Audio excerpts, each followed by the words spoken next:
Meet Sierra, the owner and operator of Jersey Cat Cafe and producer of Urban Renaissance.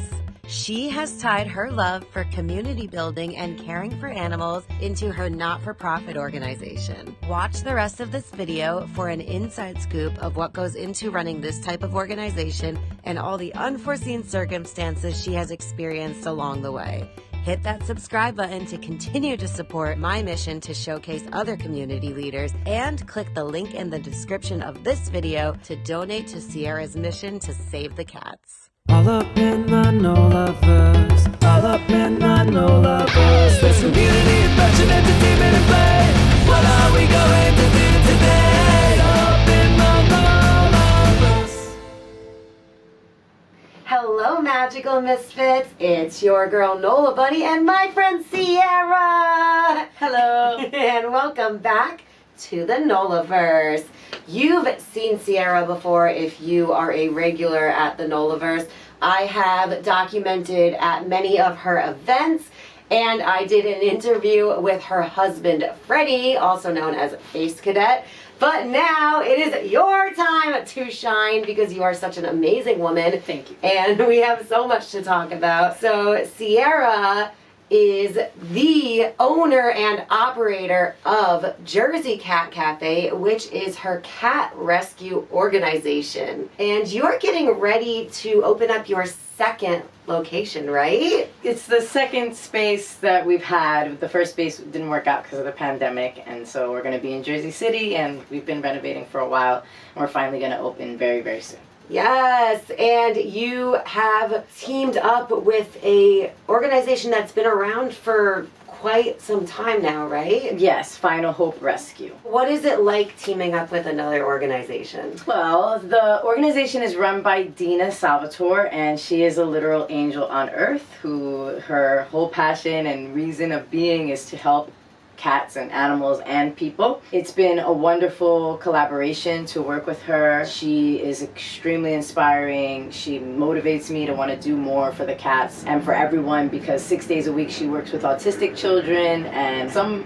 months she doesn't even have a day off, and then all her free time is spent making sure that her rescue is running and that the cats are cared for. And so it's really, really helpful to work with her, because I don't know that I would be able to do it on my own, or if I did, it wouldn't be able to reach the same heights as it does being with her. And when did you first create Jersey Cat Cafe? I met Dina about 2017, 2018, and my concept was I had went to a cat cafe and I fell in love with the idea. I was completely like enamored by it, just cats not in cages. And so I wanted to do this. I was planning it. I created a blog, I created a website, and I was just like reading books like how you start a nonprofit and getting myself acclimated with what the steps would be to do something like this. And so what I knew I was going to need was someone to provide me with cats that needed adoption. I was online, I was searching to connect with people, and Dina actually reached out to me and said that she was looking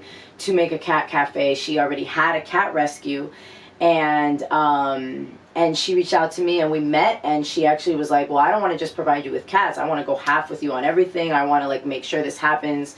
You know, we can support each other, and it was just like meeting an angel. So it's been a partnership since the beginning of your journey. Yes, since I kind of basically did some research on my own, and then since I really kind of got started with fundraising and all of that, it's been a partnership. I don't know that maybe if she was being interviewed, I don't know that she'd call it necessarily a partnership, because she still has her whole rescue and everything that she does that I don't necessarily work on.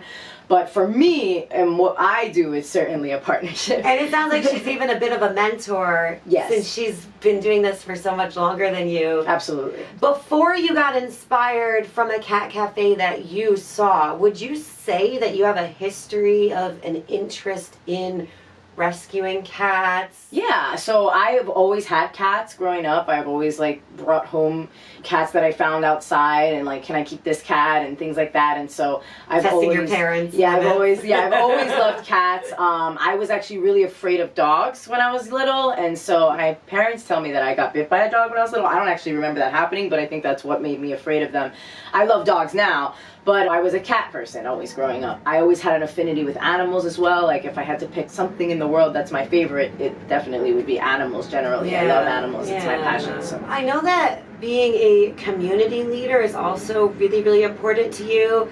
How do you tie your love for being a cat rescuer and being a community leader together? The best way to answer that question, I think, would be to explain how it came together. Yes, so I would love to hear. So like I said, I was researching, and the main thing that the books and the blogs and everything tell you is that you have to get comfortable with fundraising. You literally have to get comfortable with saying to people, will you please donate to my cause? Because you can't do it without the help of the community. There's so many expenses that are involved. I started doing potlucks, and I started doing like little gatherings. Like I remember my first gathering was a potluck in the park. I did a doggy date where people brought their dogs, and I had treats, and I had raffles for treats and dog toys. Then I did a Galentine's Day, and I really enjoyed bringing people together. Of course, there was a donate entry. The focus in those settings is like connecting with everyone and telling everybody about what you're doing and like updating everyone, and they're updating you. And it was really nice to really get together with my friends and also the people they would bring, meeting new people. I had noticed that a lot of people were doing open mics, vendors markets and stuff, like some of my friends and people that I knew.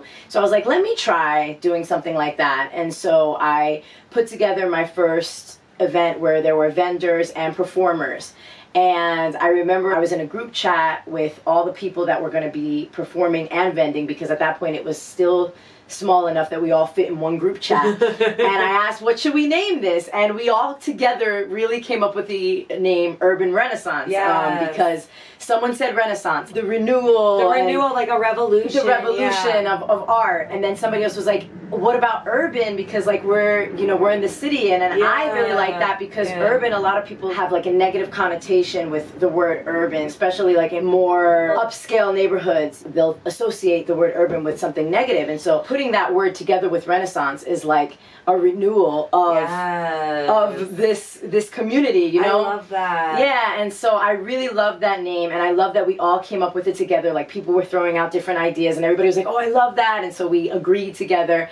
And then that was the name that I used for my big event that I do at least once a year. I was, before the pandemic, doing it twice a year. It blew up. The first one, I remember we had a line out the door and people were waiting in front of the window just watching, because they couldn't all fit inside the place. And it was amazing. The artists really did their all to like create a really unique display, so that it wasn't just kind of like random tables, and the performances were really like top tier. It had like an open mic feel, but at the same time I tried to make sure to have a wide range of genres, and also people that had a little bit of an established talent where they weren't just getting started. They kind of knew what they were doing a bit, so it was really nice. I kept doing that, and I fell in love with the whole process. I fell in love with like giving people a platform to express themselves, the connectivity of people being able to meet each other, artists meeting artists, artists meeting fans, and it was creating fans, like meeting people that become their fans right then and there. So it was really inspiring, and it became a new passion that I didn't know I had. And you literally became the leader of a community. I wasn't expecting that. I wasn't ever thinking of that. Like in my life, I had gone to a lot of festivals, and I loved that whole feeling of like an adult playground, and like just that family where you walk in and everyone's your family without even knowing them. I didn't ever think, oh, I'd love to emulate this. I'd be really good at this. I just stumbled into it like a surprise. I just did it for the sake of doing something new, doing something bigger that could bring more revenue and funds to the cats. But then it turned into a big passion of mine. And so now I try to do Urban Renaissance at least once. I want to get back to doing it twice a year. It becomes bigger and bigger every time, and I want to make it into something that's like a weekend kind of festival. Like my goal is to create like a festival right here at home, where like Union, Essex County, Jersey has a space that feels like a festival when you get there. I love that so much, and I did feature an Urban Renaissance in the Nolaverse, so I will leave a link down below if you guys want to check out a glimpse of this world. I know from private conversations that it's not all happy and sunshine. There's some really tough things that you have to see taking on this responsibility. Can Can you share some of that? Well, we've been renovating for a while, so I haven't been able to take in cats. I haven't been able to really help on that front. Some things that happen is like we're there renovating, somebody rings the doorbell and they're like, oh, we have cats, and we showed them like, oh, we're renovating right now, we can't take in any cats. And he, the next day in the morning, left a laundry basket with 4 cats in it. And they were all all looked like they hadn't been out of a cage in their whole life, like they couldn't really walk. Or they actually looked like they were in that laundry basket for a long time. One of them passed away, the other 3 we rehabilitated and we found them homes. 3 cats that Dina had gotten adopted to one family. Over time, they adopted 3 cats. They had a house fire. 1 cat died, 1 cat escaped, and they couldn't find him. They still haven't found him. And then the other cat got badly burned, but we took him back in and we fundraised so that we could get the funds so that the family who just lost everything they owned didn't have to worry about vet bills. And we've been nursing him back to health. So you're taking care of that cat. So we're taking care of that cat. That's devastating. Yeah, it's really hard to see him, but he is healing. It's crazy because he looks really bad, but he actually is healing and hopefully is going to be okay. The number of calls that Dina gets is mind-boggling. The amount of people that, you know, they can't take care of cats. She said it's gotten so much worse since the pandemic's been over because tons of people adopted cats during the pandemic and then feel that they couldn't have the cat later because of work or whatever stupid horrible excuses they come up with, so they call her like, you need to take your cat back, and she takes back the cats no matter what, like no questions asked. If you can't take care of a cat that you adopted from her, she's going to take it back. Yeah. So that happens, and that's hard because we don't have space with the renovations and everything that's happening, and I mean, I think anybody's only going to have so much space. Even without the renovations, you know, generally there's only so much space. She said there's a whole lot more of like really friendly cats that are just strays outside that she sees. Like there's such an influx of that because of the pandemic where people are not calling and they're just throwing the cats in the street. You know what is to me one of the saddest things too is just the really bad excuses that people give when they are giving up a cat. You know, it's just awful, awful excuses that you can kind of ask a few questions and pick apart and find it's just nonsense that they're just saying because they don't want the responsibility, and that's really sad too. What's something that you can share with our viewers that maybe they wouldn't have the knowledge and perspective that you have from all the things you've seen? The main thing is like there's almost always a way to resolve a situation. Like a lot of times we get people that say that someone developed an allergy, you know, in the house. You can brush the cat more often, the person that isn't allergic to the cat, to like get the dander and the extra hair out. Usually people that are allergic to cats, it only starts once you pet them or if they get the saliva on them.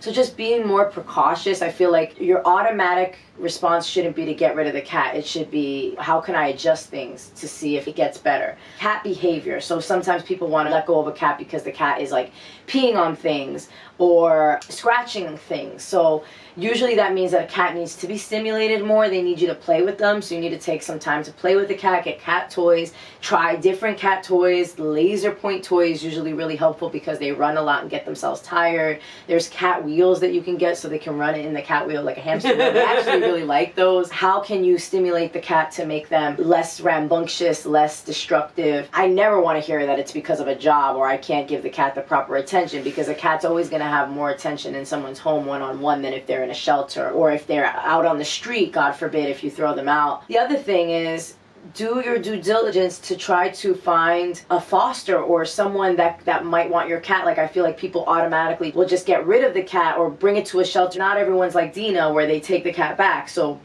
maybe they bring the cat to a shelter that's like a high kill shelter that if it doesn't get adopted in 7 days it's going to get euthanized. Most shelters are like that. If a cat is brought there, they only have a short amount of time before they get euthanized. That's just so simply because they weren't adopted, not because they have any health problems, or they could be the sweetest cat. There are Facebook group pages, tons of Facebook group pages for fostering and adopting and helping with cats. So find those group pages, join them, write posts, post pictures, take the time to actually try to find a home or an alternative for the cat so that they're not just going on the street. Never throw a cat out that is already domesticated and not feral and is used to being inside, because they're gonna die, you know, they're just gonna die. And then a little bit on the kind of like scolding side, you took that responsibility. You chose to get that cat. It's very much like a child. I read a post the other day that did a parallel where the same excuses and the same kind of post that you see when people are trying to get rid of a cat they did it, except they changed the word cat with baby. Yeah. And it's like, how horrible would this That be changes if the you read perspective. if you read a paragraph someone was posting on their social media that I just can't take care of my baby anymore, so I just need to rehome this baby. I know that some people don't see the parallels, but really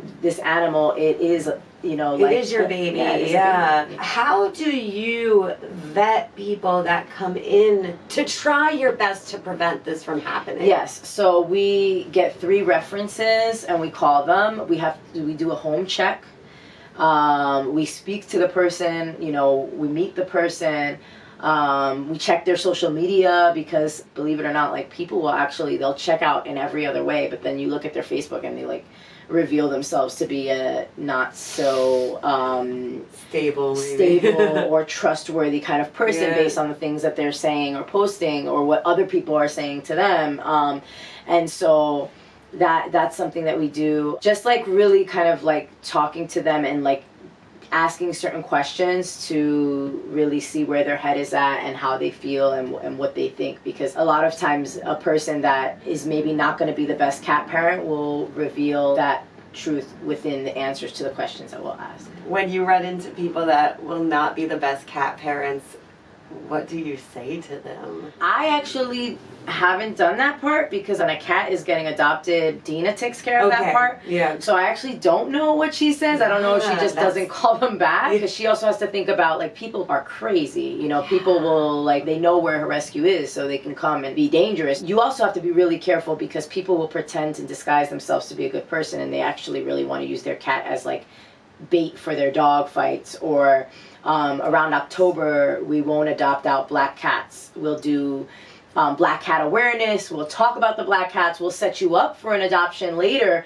but we don't do any adoptions in October for black cats, because sometimes people will actually adopt a black cat to cause harm to it. That's not an abnormal thing. I love black cats. I've always had black cats. Yeah, and on the Facebook group pages I was telling you about, whenever someone's unknowingly giving a cat away for free, you'll see dozens of people jump on the post and be like, do not give this cat away for free, because the people that want cats for free are usually the people that are wanting it for bad reasons. Or not necessarily a person that wants a free cat, because who wouldn't want something for free rather than paying for it, but someone that is like not interested in paying, that they're like, oh, I need it for free. It's usually like if they have an issue with paying, or they're really like being a stickler about paying in some way, it's usually because they're going to use it for like malintent. Something seems a little sketchy there. Yeah. I'd actually like to take a moment to share how we got connected, because I think that's a really interesting story, and it like is very relevant to all of this. Pre-2020, like 2019, I think, that's right? because that's when I was opening. It was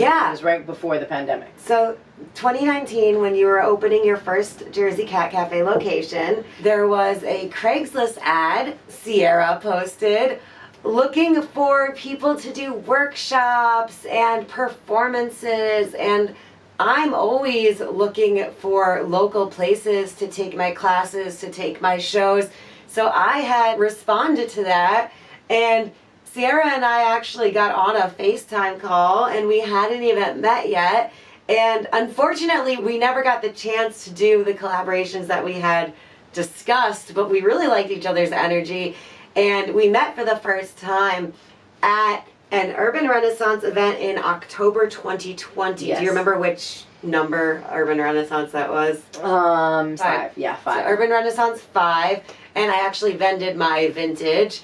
And I felt that same like family vibe that you were discussing earlier when you were talking about the community. And I immediately felt such a connection. And now Sierra and her husband Freddie have become some of me and Michael's best friends. We hang out with them for dinners.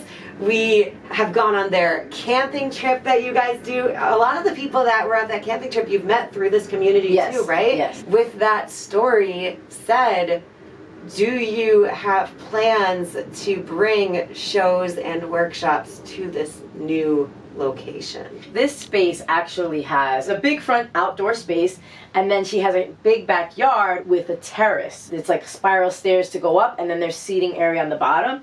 So when it's warm weather, I want to do get-togethers where you can come and see the cats. Of course, the focus is always to see the cats, but I'd love to do dinners or just like serve meals in the back. I also want to do days where other artists, because it's really a big front space, so we'll be able to use the garage and the space in front of the garage. And I'd like to have artists come and set up their tables, so we'll have like a little vendors market. I want to do that on a regular basis. I want to do like movie night. I want to get a projector. There's big walls inside the rescue. I'd love to do movie nights. I would love to do themed parties, so like the Galentine's Day, the Valentine's Day, holiday things. I'd love to do craft things. And any funds you make will go back to the rescue. Into the rescue. Yeah. I know that the last location was a cafe in the sense that people really came and hung out. So it's not just a rescue center where animals are in cages.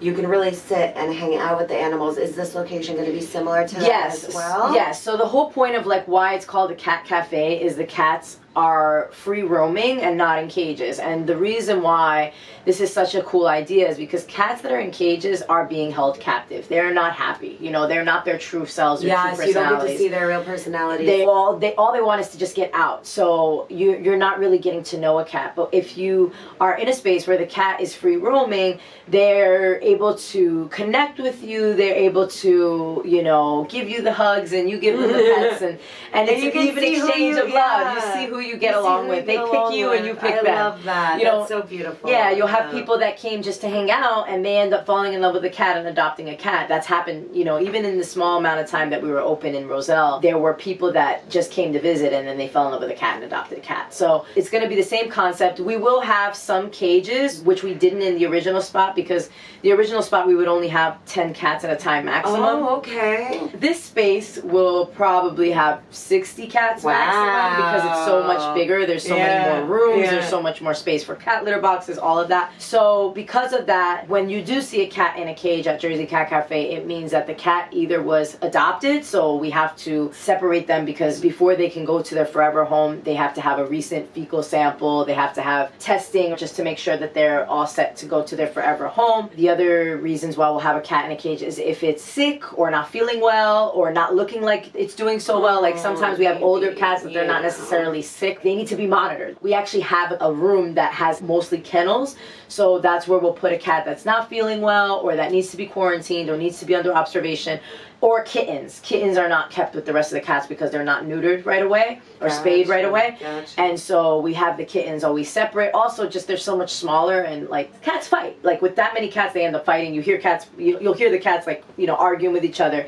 But if a cat gets into a bickering kind of thing with a kitten, it can hurt the kitten. So we keep the kittens separate as well. So all of our cats, before they're adopted, they get all up-to-date shots. They're always spayed or neutered. They have FIV and leukemia tests, so you'll know some of our cats do have leukemia. She actually has a leukemia room just for cats with leukemia. You will know that the cat is in tip-top shape. I would love to end this with a happy success story that you've seen. Otis was like this cat that wanted nothing to do with anyone, would live in the bathroom, would not come out of the bathroom, the corner between the toilet and the wall, would never leave there.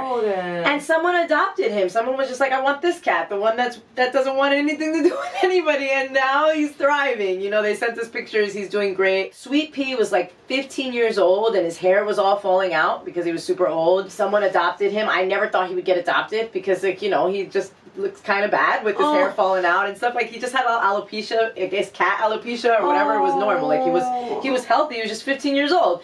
And so someone adopted him and loves him and like sends us pictures. Maggie Moo, I think her name was. Like, she had been in the rescue for so many years, and then she came to the Cat Cafe and got adopted right away. We have a bunch of that's really beautiful, really sweet. Like, anytime a senior cat gets adopted is amazing. Dina sponsored a cat from Texas that was a leukemia cat that was huge. He was like not really a fat cat. He was just a naturally big cat. And he had leukemia, which most people are hesitant to adopt a cat that has leukemia because leukemia is actually contagious. It's not like with humans where you just develop cancer. Cats with leukemia can give it to another cat. And so people are hesitant, especially if they would ever want a second cat. They need to get a cat that also has leukemia. So anyway, he got adopted. He was like this like funky looking cat that like you just, it's so amazing when it's a cat that you think that nobody's going to want, that's going to end up kind of just living at the rescue for the rest of their days and then ends up finding a home. It's really heartwarming that somebody would choose a cat that isn't the most sleek or cute or pretty, you know. But it's their fit. It's their fit. So so that's always wonderful when a senior cat gets adopted or a cat that has an issue, but the person sees through that and adopts it. So viewers, go adopt a cat. Yes. Adopt, don't shop. Adopt, don't shop, don't y'all. shop. Adopt, don't shop. And I hope that next time I get to spotlight Sierra, it is in the new location. Yes. We'll show y'all the new location soon. Till next time, my friends. Till next time. Bye. See you.